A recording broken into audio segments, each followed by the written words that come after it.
Hi friends. இன்றைக்கி பார்த்தீங்கன்னா என் வாழ்க்கையிலேயே ஒரு இனிமையான நாள். ஏன்னு கேட்டிங்கன்னா, எப்படி சொல்கிறது, கூழ் குடிக்கலான்னு சொல்லிட்டு ஒரு ரோட்டு கடையில் கூழ் குடிச்சிட்டு இருந்தேன். எனக்கு முன்னாடியே ஒருத்தர் அங்கே கூழ் குடிச்சிருந்தார். அவர் வந்து ஒரு சூப்பர்வைசர் இல்லைன்னா ஒரு மேனேஜர் போஸ்டிங்கில் இருப்பார். நல்லா டக்கின் பண்ணிவிட்டு ஒயிட் அண்ட் பிளாக் ஷர்ட்லாம் போட்டுட்டு நின்னார். நானும் கூழ் குடிச்சிட்டு இருந்தேன். அப்போது வந்து ஒருத்தர் அங்கே எதுவும் வந்து கூழ் எவ்வளோன்னு கேட்டார். 35 ரூபான்னு சொன்னாங்க. உடனே பாக்கெட்டுக்குள்ளே கையை விட்டு தேடினார். இன்னொரு பாக்கெட்டுக்குள்ளே கையை விட்டு தேடினார். 15 ரூபா தான் அவருக்கு கிடச்சிது. எல்லாத்தையும் நான் நோட் பண்ணிக்கிட்டே இருந்தேன். 15 ரூபாய்க்கு மேலே கிடைக்கல.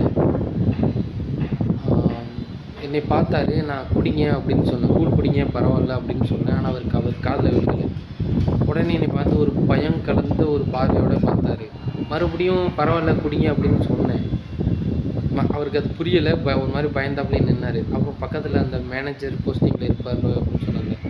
அவர் இப்போ குடிங்க பரவாயில்ல அப்படின்னு சொன்னோன்னா, அந்த கூழ் கொடுக்குற அம்மாவும் ஒரு சொம்பில் கூழ் கொடுத்தாங்க. குடிச்சிட்டு இருந்தார்.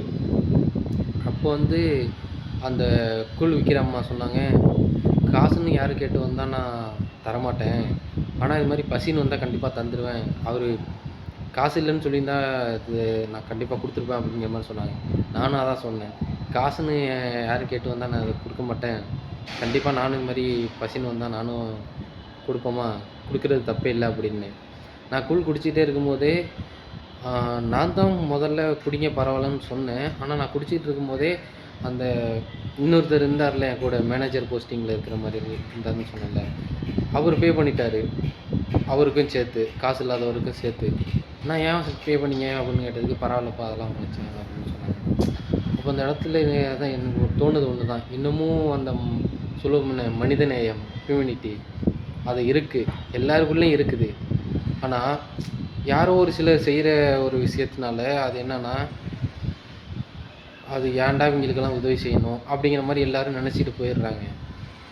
ஏதோ ஒரு இடத்துல ஏதோ ஒரு செயல் நடக்கும்போது அது நம்மளை அறியாமலே வெளிப்படும், அந்த மனிதநேயங்கிறது, மனிதாபிமானங்கிறது. ஸோ இதை நான் எதுக்கு உங்கள்கிட்ட சேர்றேன்னா, இந்த மாதிரி நான் பண்ணேன் அப்படின்னு சொல்கிறதுக்காக இல்லை. இந்த மாதிரிலாம் உலகத்தில் இருக்காங்க, இந்த மாதிரிலாம் நடக்குதுங்கிறத ஷேர் பண்ணுறதுக்காண்டி தான் அவங்கள்ட்ட சொன்னேன். ஸோ கண்டிப்பாக நீங்கள் இந்த மாதிரி யாரும் பசின்னு வந்தால் பண்ணுங்கள். அது கண்டிப்பாக உங்களுக்கு ஒரு நாள் நல்லதே நடக்கும். எத்தனை பேர் இது மாதிரி பண்ணியிருக்கீங்கிறதும் கமெண்டில் சொல்லிட்டு போங்க.